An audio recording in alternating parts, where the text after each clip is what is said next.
కేటీఆర్ సవాల్కి మంత్రి సీతక్క కూడా strong counter ఇచ్చారు. అసెంబ్లీకి రా చర్చిద్దామంటే ప్రెస్ క్లబ్కి రమ్మండం ఏంటి అంటూ సీతక్క ప్రశ్నించారు. డెడ్ అయిపోయిన పార్టీ డెడ్ లైన్ పెట్టడం విడ్డూరంగా ఉందని, కేటీఆర్ సొంత చెల్లెయాన్ని నాయకుడిగా గుర్తించట్లేదని అన్నారు సీతక్క. అసెంబ్లీకి రమ్మంటే వీళ్ళు ప్రెస్ క్లబ్లలో అంటున్నారు.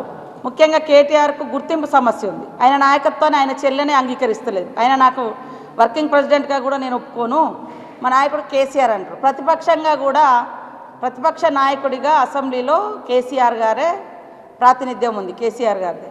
కాబట్టి మా సీఎం గారు అసెంబ్లీలో రండి, చర్చించుదాం, సూచనలు చేయండి అని మాట్లాడితే ఫామ్ హౌస్ నుంచి ఆయనను బయటికి రానియడట, కానీ విదేశాల నుంచి ఉటావుటినొచ్చి నేనున్నా అని మాట్లాడుతున్నాడు. ఇలా మీకు అందరికీ గుర్తింపు సమస్య, ఆల్రెడీ మీరు డెడ్ అయిపోయింది మీ పార్టీ.